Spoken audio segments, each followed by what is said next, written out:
নতুন নতুন পায়রাগুলি ঝোটন বেঁধেছে। টুনির অটোয় বাঁদর মামা নেচেই চলেছে। দুই ধারে দুই রুই কাতলা ভেসে উঠেছে। দেখতে গিয়ে বাঁদর মামা উল্টে পড়েছে।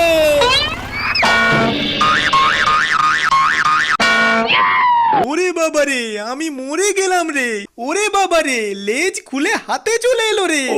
ওরে বাবারে, একটু তো সাবস্ক্রাইব করে দাও রে।